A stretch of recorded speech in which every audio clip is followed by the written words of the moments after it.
May lumabas po o nag-leak na sinasabing partial report ng Senate Blue Ribbon Committee hinggil sa naging investigasyon na dito po sa napaka-manumalyang flood control scam o skandalo dito po sa ating bansa. At dito ho, mga kababayan, ay matindi ho yung nilalaman ng nasabing nag-leak na report at na kung saan ay tatlong mga incumbent ho na mga senador ang sinasabing irekomenda na kasuhan at sila po ay sampahan ng kasong plunder, graft at iba pa. At syempre ito po ay kinabibilangan ni na Senator Chis Escudero, dating Senate President, at again din po ay itong si Senator Jingo Estrada at Senator Joel Villanueva. At bukod ho dyan sa tatlong incumbent senator ay si dating Senator Bong Revilla, mga kababayan.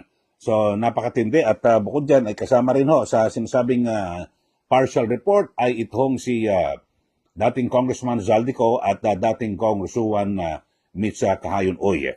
So dito ho mga kababayan ay may mga lumabas pa na mga dokumento at ito hong nag-leak na partial report at ang matindi ho rito, hinahanap ko ho, wala po ang pangalan ni dating Speaker Martin Romualdez na sinasabing isa po sa mga arkitekto di umano ng yung anomalya sa flood control project. At bukod ho dyan, ay wala rin po itong si dating DPWH Secretary Manny Bonoan. So katakataka ho ito at talagang grabe ho itong pangyayaring ito mga kababayan na kung saan ay, di ba, alam mo na kung ano ang yung tumbok ng investigasyon na ito. At parang magiging implikasyon nito ay i-absuelto ito pong si dating Speaker Martin Romualdez. At dahil diyan mga kababayan ay ito may mga report din ito tatlong senador ang binawi ang pirma dito po sa flood control scam report. Binawi po ni Senator Juan Miguel Migzubiri, majority leader ho yan ng Senado, at ito pong si Senator J.B. Ercito at Sherwin Gatchalian, yung kanilang pirma o lagda mula po sa draft report ng Senate Blue Ribbon Committee sa flood control scam na nagsasabing maaari pa rin gumawa ng mga pagbabago sa dokumento.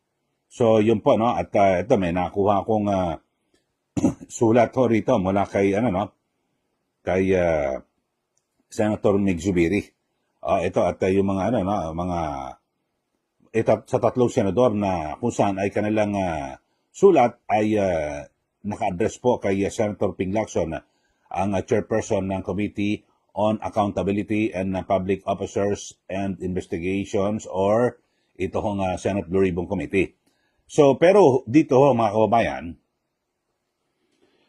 dito ho ay matapos nga na agad na kumalat ito hong sinasabing leak ay sinabi ho ni Senate President Tito Soto na itong draft ng committee report na kumalat ay wala raw ho, hindi pa raw ho ito hindi pa raw ho ito pinal.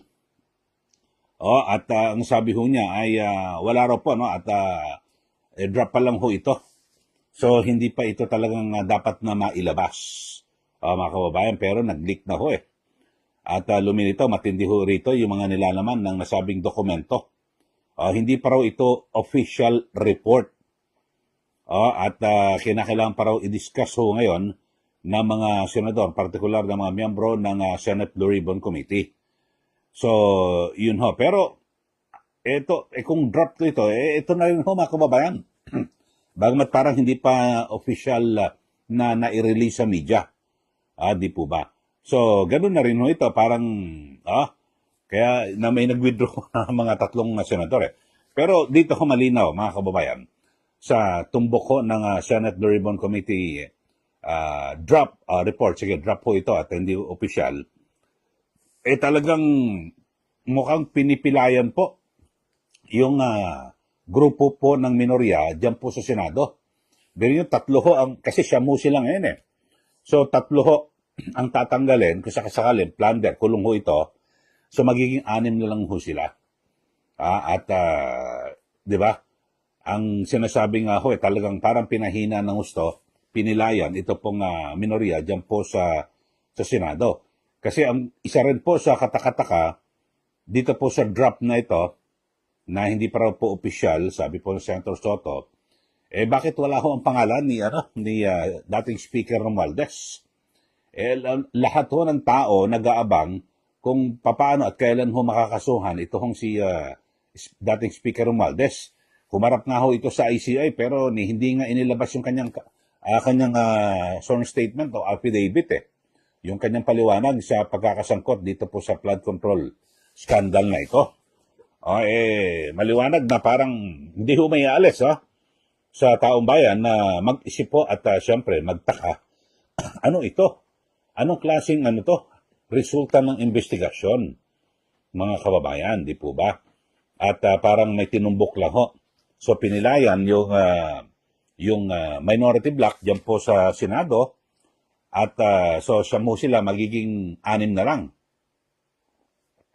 Kung sakasakali at kaya marami ho nag-iisip, nako baka may itong nangyari at pagsasampa ng o rekomendasyon na pagsasampa di umano dito po sa draft committee report ay may kinalaman sa impeachment laban po kay BP Sara Duterte. So yan po, hindi po may aalis ho yan yung ganyan mga anggulo kasi kapag na ituloy na halimbawa nakalusot po dyan po sa mababang kapulungan ng Kongreso ang impeachment laban po kay BP Sara Duterte, yan po ay aakyat sa Senado at para magkaroon po ng paglilitis. So yun po ang mangyayari at syempre kasi base po sa, di ba, kinakailangan, halimbawa, sa paghatol po ng Senado, dyan po sa impeachment, di ba, 24 na senador. Kinakailangan pag nag-convict ka, hahatulan mo, kinakailangan 2/3 ho ang sasang-ayon at boboto na guilty po. At yung 2/3 ho ng 24 ay 16 senators. So, yun ho, kailangan magkaroon po ng 16. Minimum ho, pinakamaliit 16 or more. At para ma-convict ang isang akusado. Yan po. So, mukhang may hirapan din ho sila. At dito naman ay, ibig sabihin naman, kung makakakuha ng siyam na senador na hindi po sila po yung mag-aakwit, matik ho sana kasi, di ba, 9 ng minorya ho ngayon, dyan po sa Senado, solid ho sila. Kasi pag meron pong siyam na senador, ay talagang malabo na humakonvict ang ito pong si BP Sara Duterte. So, yan po ang laro ng mga iba't ibang mga kababayan natin dahil sa pangyari ito na kung saan parang tumbok po ay yung mga minorya dyan po sa Senado. So, ano ho kaya ang mangyari ho rito dahil sa parang lilitaw ho talaga na yung naunang minority report ni na Senator Rodante Marcoleta at Senator Amy Marcos na kumikwisyon na napakarami pa hong kulang dito sa ginawang investigasyon. Tapos, ako napansin ko ho ito mga kababayan na sa mga nakarang hearing ng Senate Blue Ribbon Committee, yung bago mag-start ng hearing, parang ito may pasabugin si Senator Ping Lacson, may mga malaking tao. Yung pinakahuli yung sa pinakahuli na lang ho mga kababayan na hearing na kung saan merong testigo na kung saan ay magdidiin kay dating Speaker Romualdez sa ugnayan nila at yung pagbili raw po di umano ng bahay sa ugnayan nila ng Diskaya. 'Di ba yung contractor? So may pumunta ho sa Senado na dalawang sinasabing staff yung umuupa sa bahay doon sa Forbes subdivision dyan po sa Makati City. At yun doon sa number 30 Tamarind Street na talagang kilala natin yung address na yan dahil sa yan po ibinanggit ni dating Congressman Zaldico na di umano'y dyan po siya nag-deliver ng bilyong-bilyong pera o ng napakaraming pera. So dito ho, di ba may pumuntang testigo ron, tapos tinatanong ni Senator Marcoleta, ang sumasagot si Senator Ping Lacson, di ba? Matatanda nyo sa ating mga naunang episode ho ito, no? Tapos ay bago pa magsimula yung hearing na yan, talagang parang biglang umuwi si dating DPWH Secretary Manny Bonoan, na noon una ikala parang maglalabas daw sila ng sabpina, pagkatapos ipaparesto kapag hindi sumipot. Pero nang nandun na ho sa Senate Blue Ribbon Committee, ito pong si Bonoan, hindi naman ho masyadong natanong. O yung mga tinanong, mga cordays, kung ano-ano, binago raw Ang tagal ng issue yun So talagang malamyak. Tapos ang dami pa yung mga personalidad doon na sinasabi na parang ito po'y magdidiin dito po kay Speaker Romualdez, kung ano man, wala rin nung nangyari.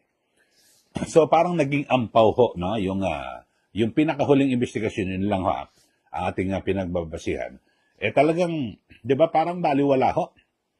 At yung actually, parang, ako, perception ko lang naman ho ito, yung nangyari hong yung huli ho, na pagdinig ng Senate Blue Ribbon Committee, parang ang naging disenyo ho roon ay i-absuelto linisin ang pangalan ni Romualdez na kunwari ay patitibayin yung ugnayan ni Romualdez at Diskaya sa pagbili ng bahay, yung sa 30 Tamarind Street, dyan po sa Forbes. Tapos dumating dalawang staff, wala naman wala nga ilabas na dokumento. So hindi naman naidiin si Romualdez. So lilitaw, parang wala.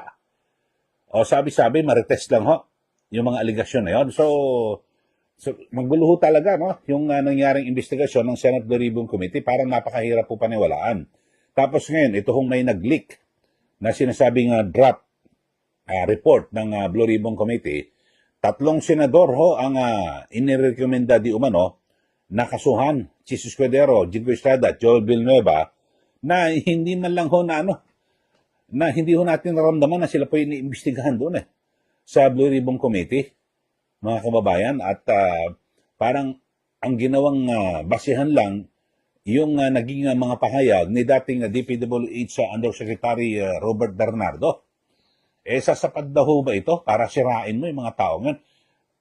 Halimbawa, inakusahan ni Yusek Bernardo itong 3 senador. Kasama yung dating senador, Bong Revilla, na ngayon nakakulong na ho. Dapat meron ho magpapatibay pa. Na kung saan, sasang-ayon, halimbawa kay Yusek Bernardo na, oo nga, tama.